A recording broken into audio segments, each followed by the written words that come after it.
Hello and welcome to Dialogue. May Day holiday is driving a surge in Chinese travel bookings. Starting from April 29th, China no longer requires airlines to check pre-departure COVID testing to help ease cross-border travel. How will the new measures impact travelers and their plans? How has travel increased since China's COVID restrictions were eased? And what can we expect for this year's inbound and outbound tourism industry? To discuss these issues and more in the first half of the program, I spoke to Boon Sian Chai, Managing Director and Vice President of International Markets at Trip.com Group. And for the second half, I will be joined by Jin Yuchen, CEO of AlphaLink, and Chen Jiahe, Chief Investment Officer at Novem Arcae Technologies. That's our topic. I'm Xu Qinduo.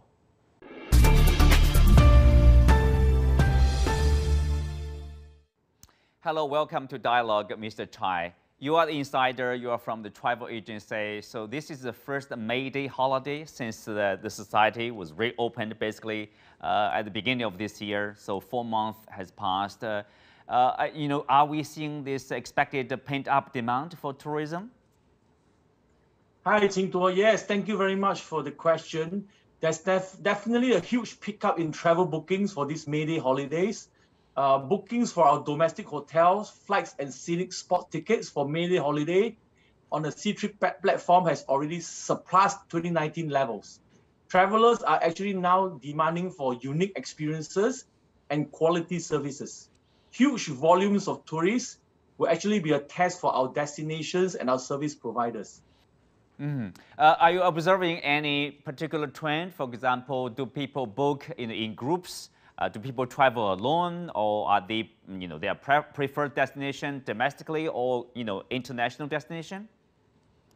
Yeah, this year, with the May Day holidays lasting 5 days, it is a great time for people to travel longer distance. So domestic long-haul travel bookings account for about 70% as of about a week ago. Now, this year, bookings to fifth-tier cities during the May Day holidays has increased about 157%. Compared to 2019, with the majority of our travelers being Gen Z tourists. Now, more families are going on trips these holidays based on the data of flight bookings. Group of kindergarten to high school students aged between 3 to 17 is one of the groups with the highest increase. Why? What's the reason? You're talking about the Generation Z, and then the really young people from kindergarten Yes. to we are talking about senior high school, the young kids. So do you see any reasons for this change? Yeah, I think it seems that of course, China is a big country, it's a huge country with many wonderful places to explore.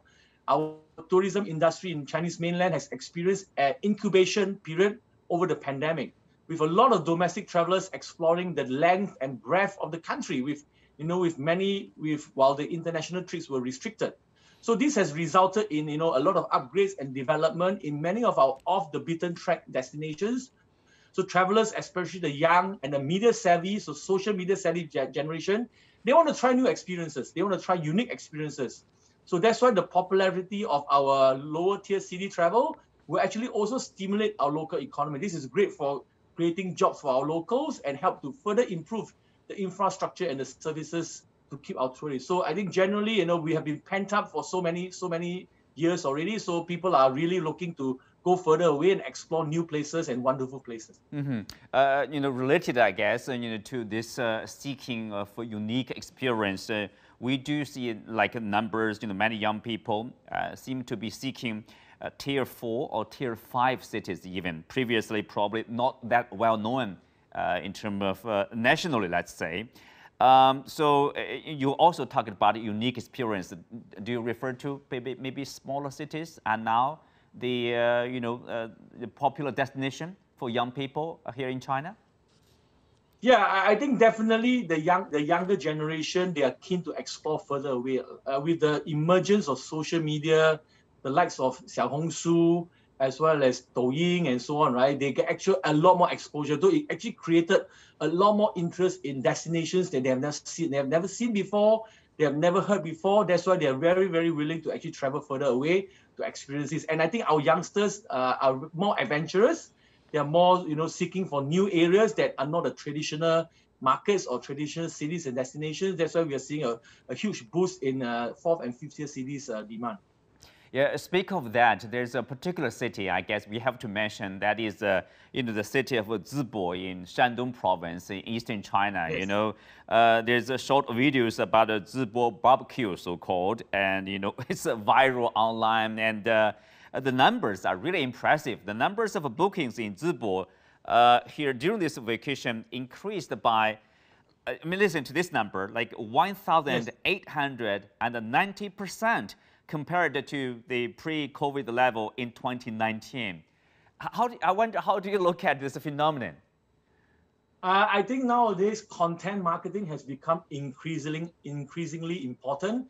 You know, like you say, the Zibo barbecue, right? The new Chinese travelers like this kind of more interesting and customized travel products and experiences, high quality products which provide high value. So they watch live streams, like you mentioned, they make purchases online through content marketing and really choose content for travel inspiration. So visual content, including short videos, play a very, very key role now in attracting and interacting with tourists. So meanwhile, it's very important for destinations to provide, again, customized products and improve infrastructure to serve and retain and delight our tourists. Mm-hmm. So can I say it is really up to these cities, you know, the management to really create this long-term trend if they want to attract more and more tourists? Yeah, I think it's a combination of these destinations and these areas looking to, you know, fit the needs of our new generation of travelers, and at the same time building up the infrastructure and leverage a lot of our local economy and our local people to really help to drive and support and delight our customers going there. Because I think it's a great boost of our economy, right? I mean, traditionally, when it comes to domestic travelers, it's always the first, second, third tier cities, the more traditional tourist attractions. But now with this boost of social media, I think it helps to actually bring tourists further apart, but bring people closer together. Mm-hmm.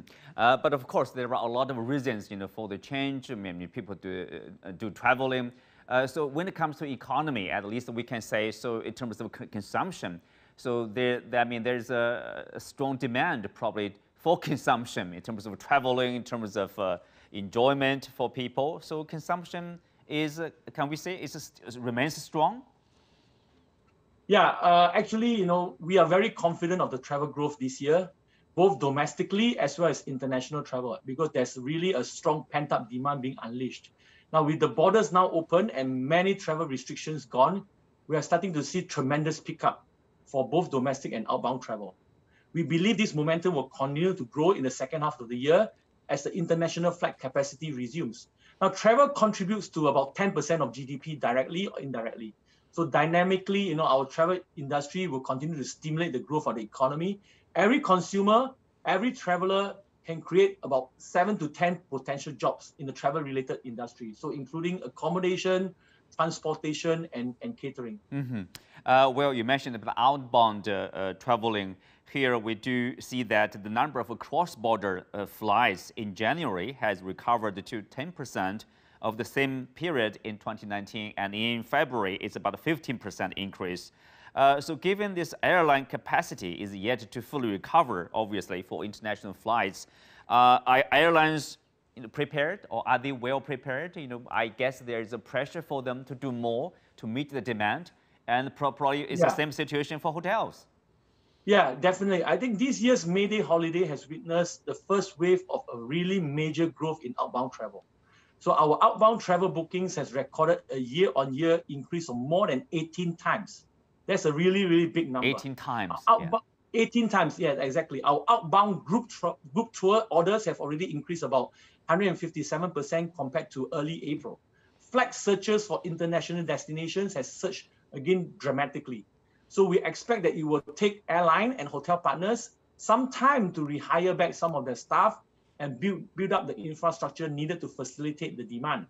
We expect outbound travel to recover to about 80% of pre-COVID level by the end of this year. So the wave and the strong pent-up demand will lead to the resumption of flights and the rapid recovery of service capabilities. Now, May Day holiday surge is only the start of the test for the overseas destinations. There's many changes in our Chinese tourists' travel and spending behavior. For example, they're paying a lot more attention to safety.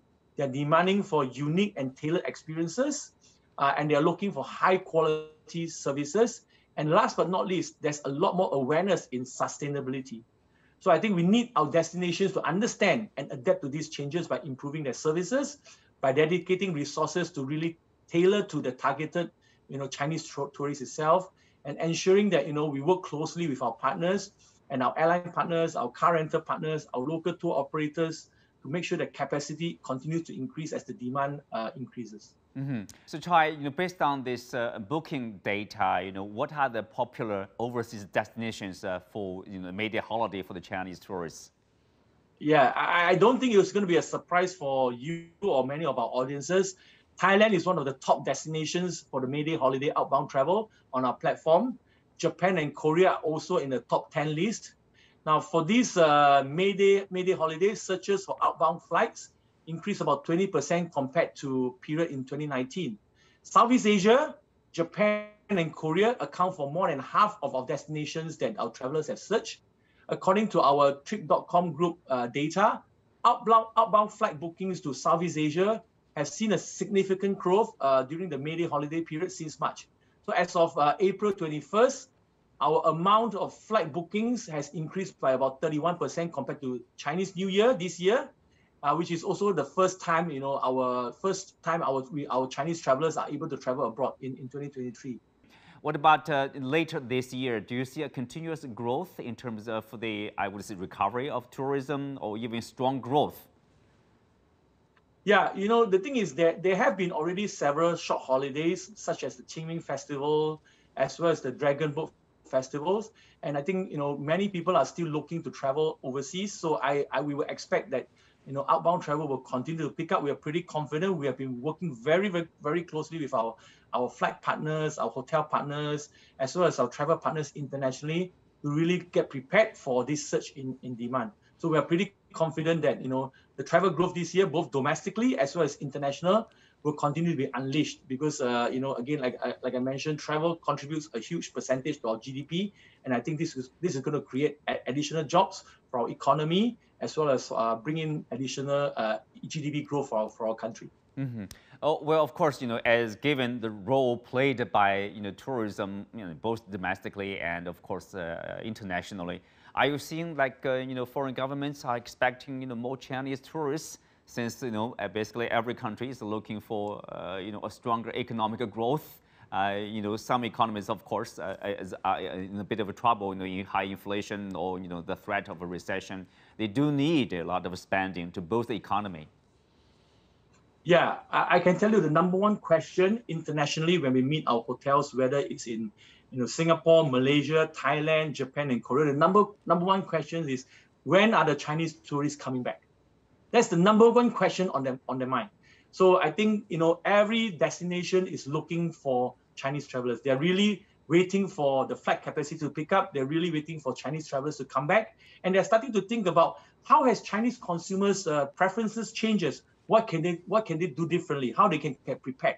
So I would say, the world is waiting for our Chinese travelers to move out, to travel. So they're just waiting. It's like, they're really looking out for it.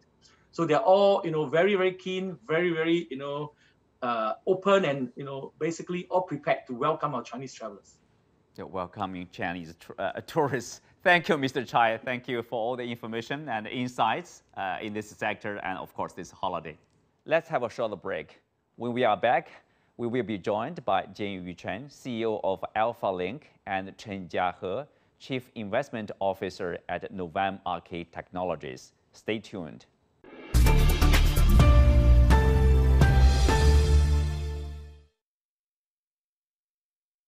Jiahe, I will start with you. I guess you have probably already saw some of the very uplifting numbers in terms of flights booking, train tickets. So as an economist, what do you make of it? Well, it looks like, people are what we call revenge consuming. For the COVID, people have been, not getting a lot of tourism spending in the past 3 years, especially in 2022 when the COVID was quite serious in China. So many people have actually lacked traveling out. So it looks like everyone has got this long holiday. The previous holiday that we have got in last November was a Spring Festival.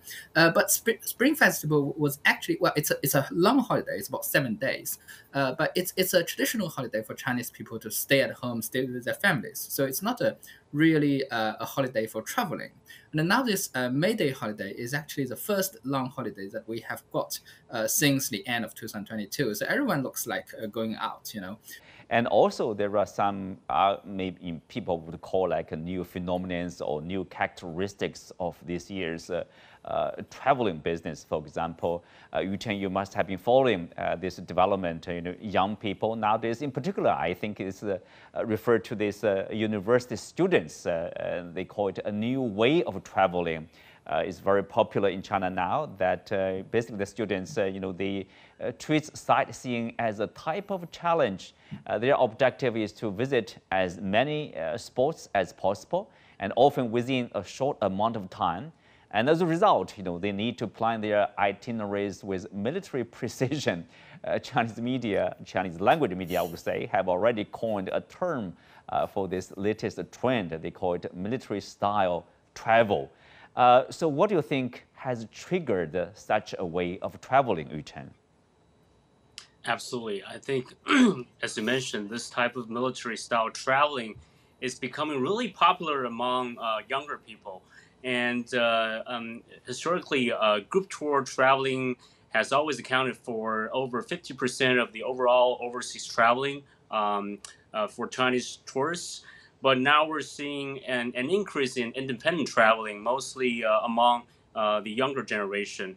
And as you mentioned, this type of military-style traveling kind of marks the difference between the group tour traveling and the younger generation type of traveling. And they're more into seeing the beautiful scenery, and then they're more into learning the history behind each of the buildings. So and oftentimes they get information from social media as opposed to their tour guides. So they're more well informed. That's why they're able to go to various places with the military type precision, and and so they're able to go to the many spots that they plan to go to. Mm-hmm. Of course, along with that kind of a military style traveling, there are also some other new phenomena or new developments. For example, short videos about Zibo barbecue went viral online, and it seems like all of a sudden, overnight, Zibo is a popularity name, everybody's aware of, which is previously and not that well known, I would say, city, third tier or fourth tier city in Shandong province in eastern China. What do you make of that? Yeah, you're quite right. When we look at Zibo, I know Zibo. Zibo is a historical city. I mean, it's been there for like 2,000, 3,000 years. So there's a joke on internet today said, well, the last time everyone was going to Zibo was 2,000 years ago when we were in the war state zone. So all the countries were attacking the Qi state at that time. So that was about 2,300 years ago when everyone was going to Zibo, or everyone of the country. So this time it's like everyone again is going to Zibo after 2,000 years. So as you mentioned, Zibo is actually I think it's a fourth tier city. So it's quite small actually. And I have saw a notification from the Zibo government said that tourists should stop coming to Zibo right now, should limit their traveling because the hotels are overbooked. So really, it's not really a city planned for traveling at all. So you can see that no one was expecting that Zibo suddenly became so popular and it became a tourist spot for everyone during this May Day holiday. I don't really think this notification will stop everyone. There'll still be a lot of people going there. But I have seen also the government has been trying to control the hotel price there. The Hilton there said they have even lowered their price to welcome the tourists from all over the country. So and this is mainly attributed to the short video, as you mentioned. I mean, this kind of what we call new media, live streaming, short videos, these kind of things. So the difference between this kind of new media and the traditional media is that for traditional media, you want everyone to watch this, you have to pay a large amount of advertisement fee. Okay, so if you're poor, you're a small city, you can't afford this fee. So in the old time, it was always the large ones who can afford the bill, who were able to make the biggest advertisement and attract the most amount of customers, not only in the tourism industry, but also if you look at consumption, that's the same thing. But now with this new media, it's like as long as everyone likes you, as it clicks on your video, they clicks the like on your video, and more people will watch your video because there have been many people clicking the like. So it will spread like a virus across the nation in just a few days' time. So it's amazing. I mean, it's really different. Mm-hmm. People need to be more creative to promote their cities. For example, there are a lot of short videos, from usually smaller cities. Tourism officials themselves utilizing social media platforms to promote their own attractions in their region by dressing up in traditional outfits and creating their own short videos, leading to a surge in local tourism. Yuchen, I guess probably most of us have watched some of the videos. I wonder, how do you see that kind of efforts or the creativity, to draw people, to draw the attention to their own region or their own attractions? Absolutely. I mean, first, I think we all need to applaud these, local government officials for their efforts.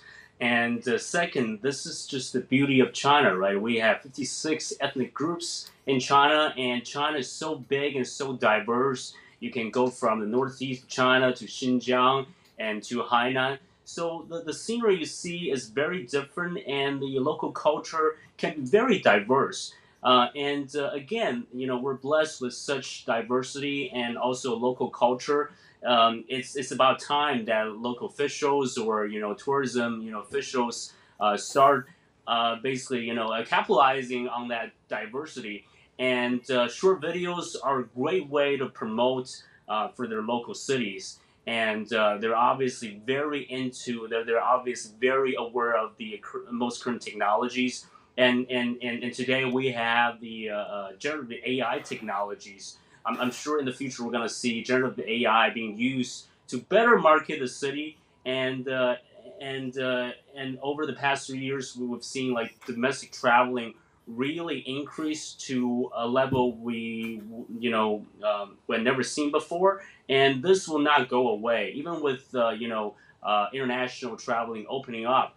I think domestic traveling is here to stay, and the quality of domestic traveling has increased so much over the past 3 years, and that's why we're seeing more tourists trying to explore various places within China. So Yuchen, I wonder, if this is, part of the youth mentality nowadays. They are probably their first choice of tourism is not the big cities like Beijing, Shanghai, Guangzhou. They are looking at, second tier, third tier, or even fourth tier, smaller cities, but equally attractive in terms of the richness of history, in terms of the cultural development there. So you are one of the young generation, obviously part of the young generation. Is that also your priority, probably, if you go outside, of the bigger cities and to visit some other regions in the country?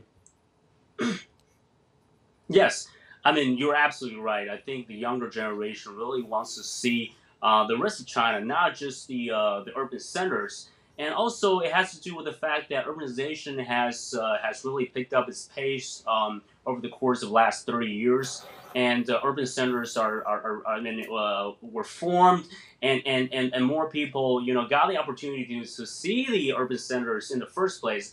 And now we're seeing the reverse trend. More people going to the countryside, more people going to the mountains, the prairies, the plateaus to really explore the local culture. I think this again shows the diversity of Chinese tourism, and also the younger generation really wants to see the nuanced culture as opposed to the same urban centers, whether it's in North China or South China. They want to see the rest of China and really go to the countryside and and have that kind of experience, both in terms of the beautiful scenery and also the the interest in local cultures. Well, Jiahe, if you look at the, enormous richness of the Chinese history and also the cultural, the historical development of many these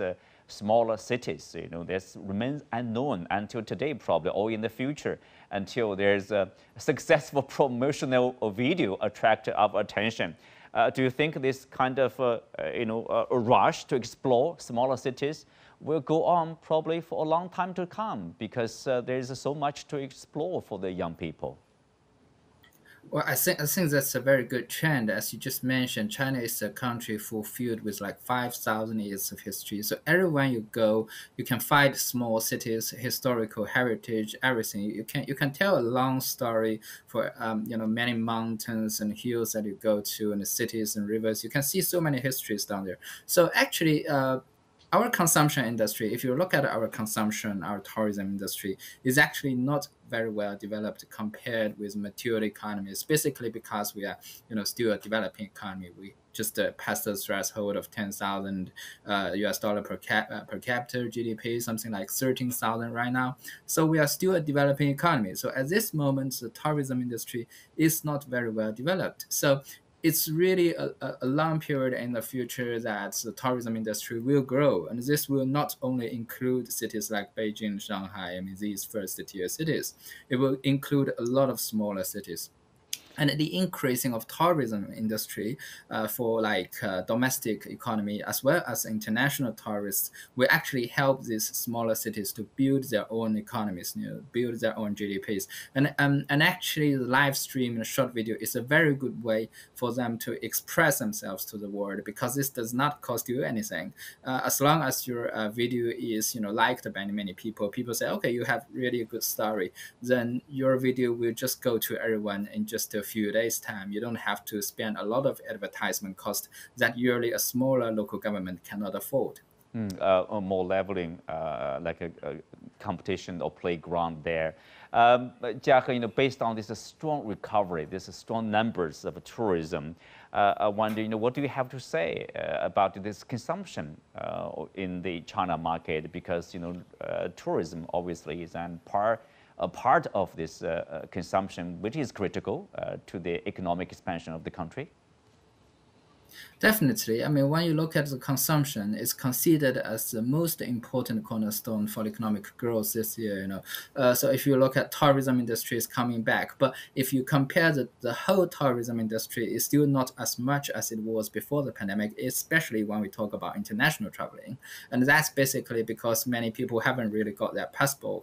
They have to apply for the passport, they have to get the visa. The international tourist guys are harder to employ, they have to know the language. Many of them have changed the jobs in past year. So a lot of things have to be picked up. This is a large country. It's a country with 1.4 billion people. So everything makes, it's really slow trend for every trend here. So it starts, I think we have saw economic data to be increasing gradually in the first 3 months of this year. It was very flat in January, picking up in February, and some of the data in March, like export data, has been really astonishing in March. So it looks like this recovery will continue, I think, throughout the summer, definitely, and probably into the winter. Well, on that note, we come to the end of today's discussion. Many thanks to our guests. You can also find us on the CGTN app on YouTube. I'm Xu Qinduo. Thanks for being with us. See you next time.